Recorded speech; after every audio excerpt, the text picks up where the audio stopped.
I think in the past couple of years, definitely more competition in the marketplace. Several more, private equity firms popping up, independent sponsors now, creating some competition as well, but also an opportunity to back them.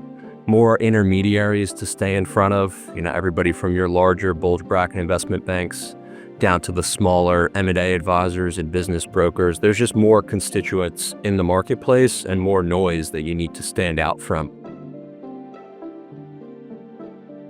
We've really dedicated ourselves to building out a business development function. So we now have 3 origination-focused individuals at the VSS team that are solely focused on finding new deal opportunities.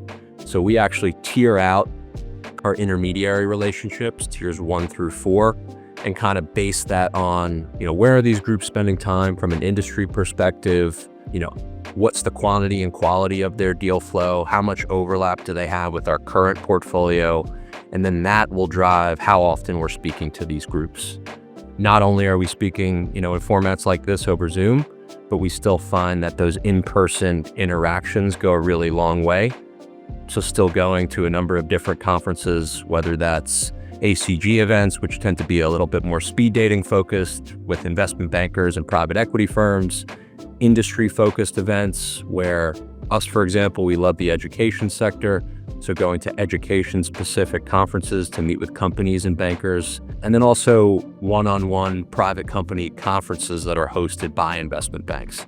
And that creates a great opportunity for us to present one of our portfolio companies that might be thinking about, a transaction in the next couple months, but also gives us the chance to get in front of company management teams and CEOs. We've taken an approach at VSS where can we build out relevant content for these founders? Can we provide them some industry insights on their sector of focus and not necessarily need a conversation tomorrow, but it allows us to stay in front of these businesses. So when the time is right and they are thinking about a transaction, they know VSS is out there and interested in, healthcare, tech-enabled business services or education, what have you. So making sure we're top of mind when that decision does come. I do think another piece of the market, which sometimes gets ignored. Of course, you have your investment banks and your business brokers and M&A advisors that are going to be close to these private companies. There's also ancillary sources of deal flow. So think wealth managers, lawyers, accountants, folks that might be privy to a transaction really prior to an investment bank getting involved. We always want to lead with a strong culture as well. So kind of building that personal relationship with these ancillary sources of deal flow, exposing them to our portfolio companies. It can never be a one-sided relationship. So we want to open doors on our side with the hope that they would potentially open doors on their side as well to some of these businesses that they have strong relationships with. I think the days of sending a cold outreach email and just saying, hey, let's catch up, those are long gone. These founders and these companies are seeing 5, 10, 15, 20 emails a day from a number of different sponsors. I think the cold call can be effective, but it needs to come from a place of understanding truly the business that you're speaking to. It can't be a generic message that you're going to send to every HVAC business out there. You need to understand the needs and wants of that specific company. Where are they at in terms of their growth? What's some recent news maybe that's out there that you can point to? Really just creating a more personal approach to speaking to folks. I think data plays a big role in how we think about business development here. When we look back on 2024, let's say, we'll be able to dive in our CRM and say, these are the groups that have been showing us transactions. These are the number of deals we've been seeing in these specific subsectors. How do we compare to the rest of the market and market activity, generally speaking? Are there gaps in our coverage, both from an intermediary and a sector perspective? We're also using data to help track the return on investment for some of these conferences that we go to. How many conversations did we have there? What deal opportunities specifically came out of those events?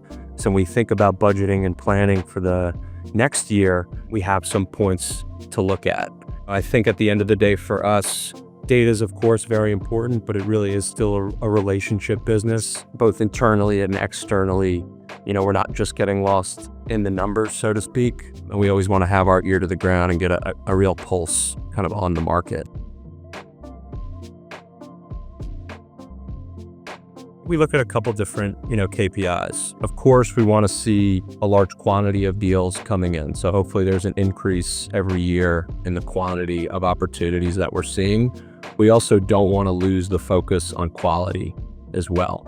So trying to measure, we actually rank our deals that come in kind of 1 through 5 on their quality. Do they fit our size range? Are they growing businesses from a margin perspective? Is there opportunity for add-ons? So when we look back, we can get a sense of both quantity and quality. We're also looking at, the number of IOIs we're submitting per year, the number of LOIs we're submitting per year, the number of management meetings we're taking, and then ultimately the number of deals that close. So I think there always needs to be the thought around both quantity and quality when you're originating opportunities, because it doesn't help anybody if you bring in 2,000 deals per year, but none of them are really a fit for your firm from a size, industry, or transaction dynamic perspective.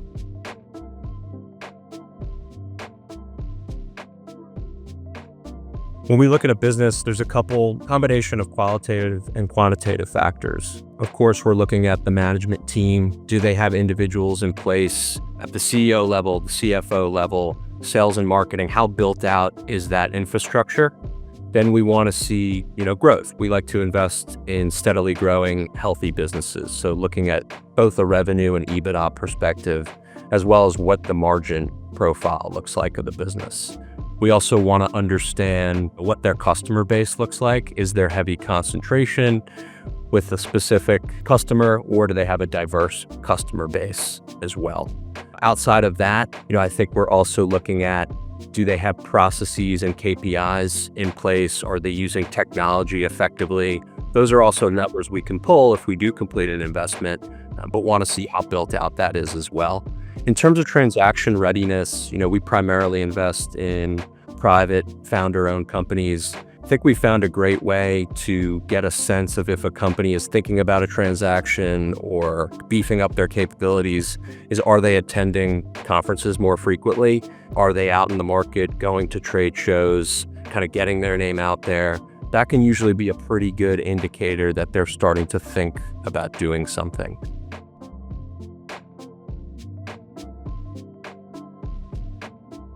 I think at VSS, we take a very proactive approach as opposed to reactive approach when it comes to sourcing opportunities, and that's a combination of people and technology.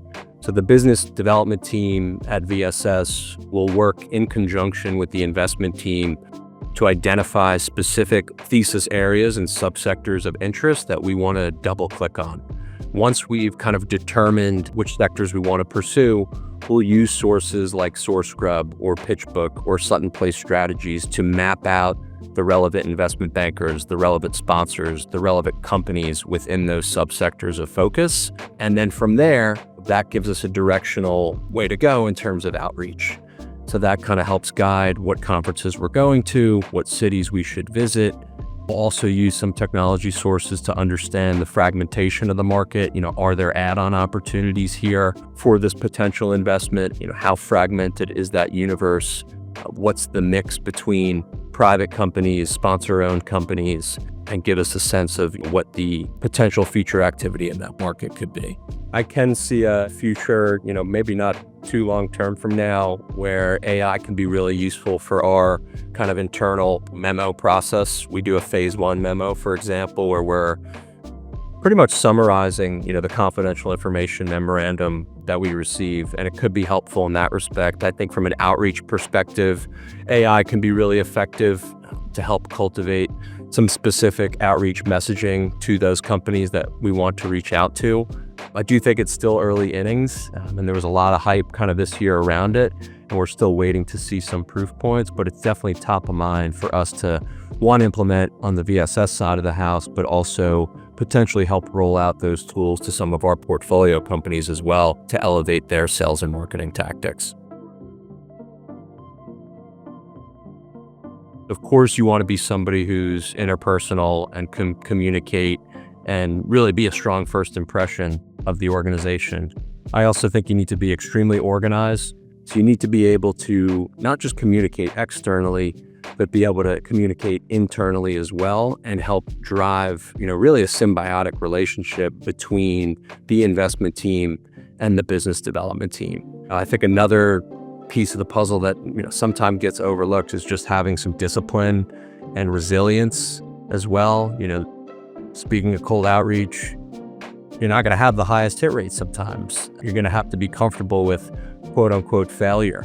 That was a shift for me coming from the investment banking world where your task is due. You have to get this process done by XYZ date.